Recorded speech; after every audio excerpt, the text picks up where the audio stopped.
I earned a D1 football scholarship at 5'7", 150 pounds, but I did it the hardest way possible. If I could mentor myself back in high school, this is the brutally honest advice I would give. This advice is only for parents or varsity football players who want to earn a college football scholarship. Number one, there is no failure, there's only your next play.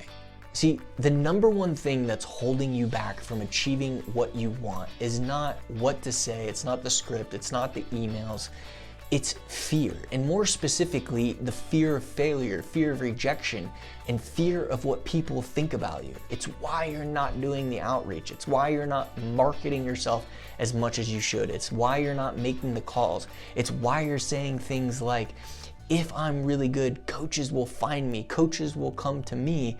In all reality, that comes from ego, and ego actually stems from insecurity. And so we've got to be able to handle fear. And over the last 11 years or so, I've really went through a few different seasons of fear. What fear is, how to handle fear. And the first one I went through was overcoming fear. You got to overcome fear. And one of the quotes I used to say is, feel the fear and do it anyways, or false evidence appearing real. And I did put some notes here because I don't want to forget some of these key points. But the first one was overcoming fear. And I used to go and speak at high schools and middle schools all over the country. In fact, for almost 6 years, I spoke at just over 450 schools. And one of the things I talked about was overcoming fear. And this is what I believed was how you did it. You just overcame it. And the second season I went through was, instead of overcoming fear, you've got to break through the fear, right? And as an athlete, and I'm speaking to myself, you're going to experience so much fear. You're going to experience being outside of your comfort zone so much on the field, as well as off the field, as well as doing the recruiting. And the recruiting process is legitimately a sales process today, which means you have to market yourself, which is you have to absolutely get outside of your comfort zone. You have to post consistently. You have to put yourself out there. You've got to deal with criticisms. You have to think about what people think about you. All of these things are really challenging. And then on top of that, you have to be able to sell yourself. You have to be able to get in front of a coach and sell yourself. And so instead of learning these skills, you're gonna want to say things like, well, coaches will come and find me, or if I'm good enough, they'll find me. But the reality is that there's 1.1 million high school football players. And every team, especially the smaller schools up to D1, let's say there's 15 coaches, they all recruit an area, 12 to 15. That means every coach is responsible for 73,000 players, right? So even if you're really good, there's 5-star players that aren't labeled as 5 stars who are just as good as other 5 stars that aren't getting recruited. And so this is why, again, I'm giving myself, Richie, I'm giving you advice, is because this is what's going to stop you from getting the best potential scholarships available. It's just the reality. And so, my thought process was always overcome fear, right? And then I moved to break through fear. And that was to feel the fear and do it anyways. But it's not reality, right? Like, you're not going to be able to just, that's just not how it works, right? You're like, it's just not how it works. And so my advice to you, and this is what's worked for me now, when I'm telling you back then, is that there is no failure. There's only your next play.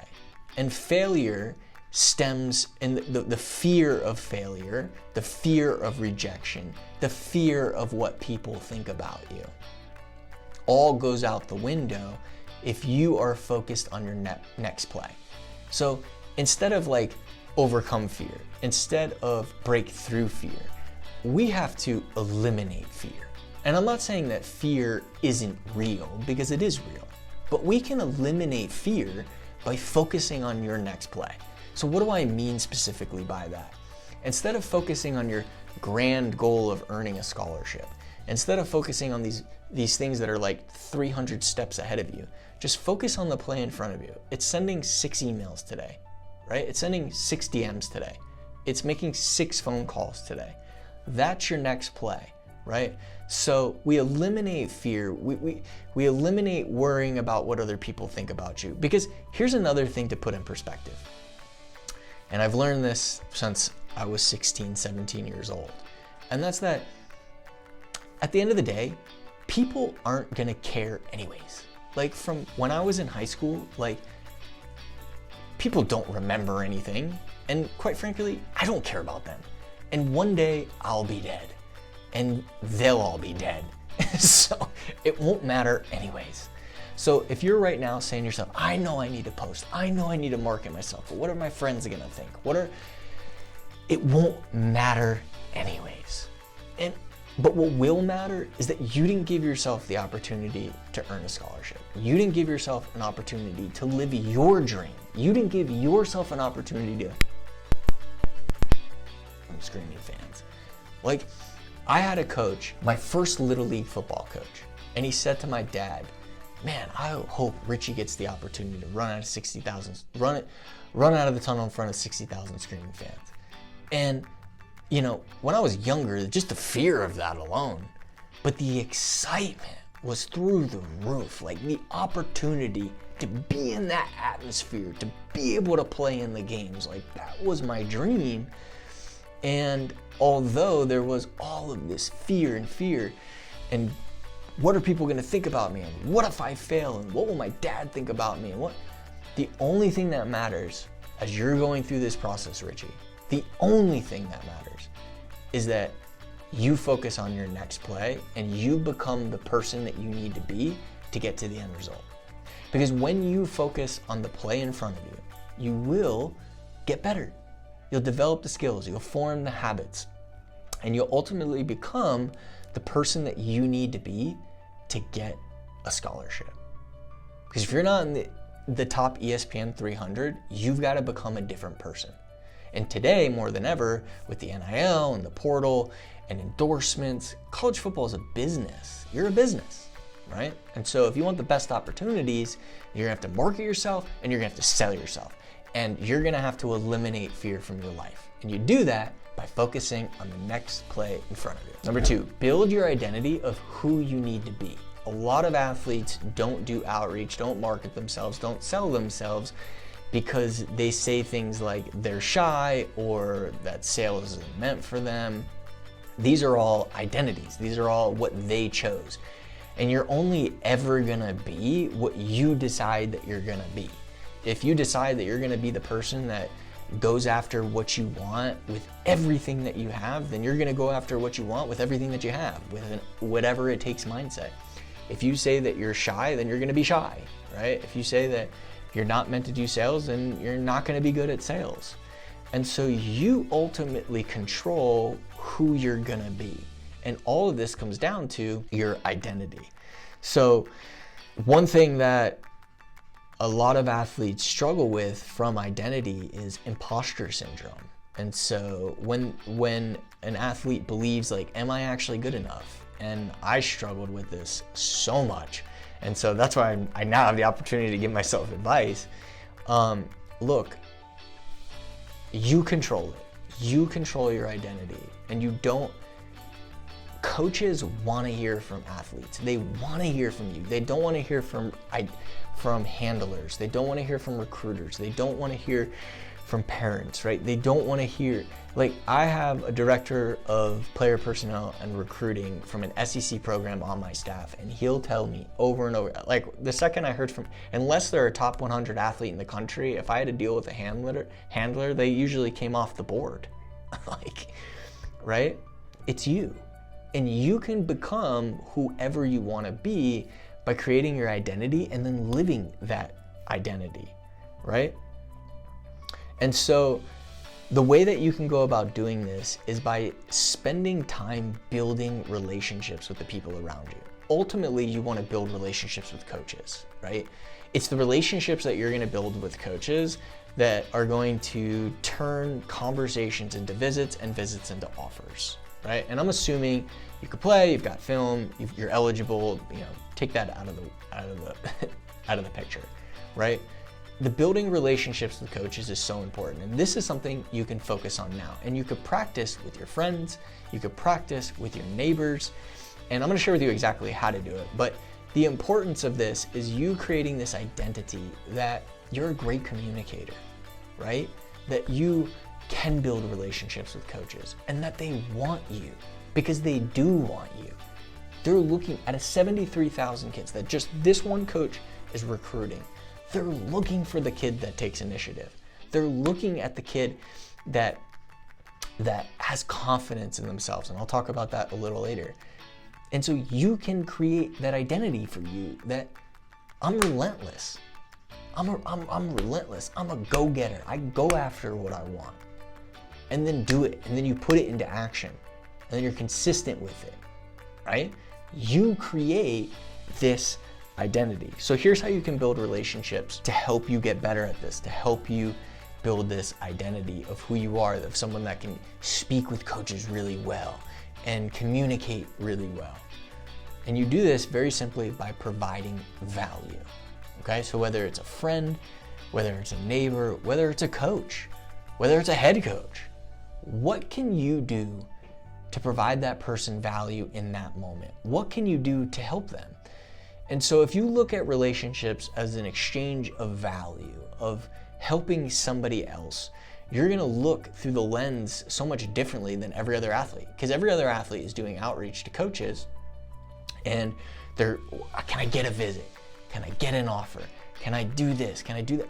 Instead, you build this identity of relentless, of someone that goes after they want, that goes after what they want, that knows what they want. That's who you are. You live that.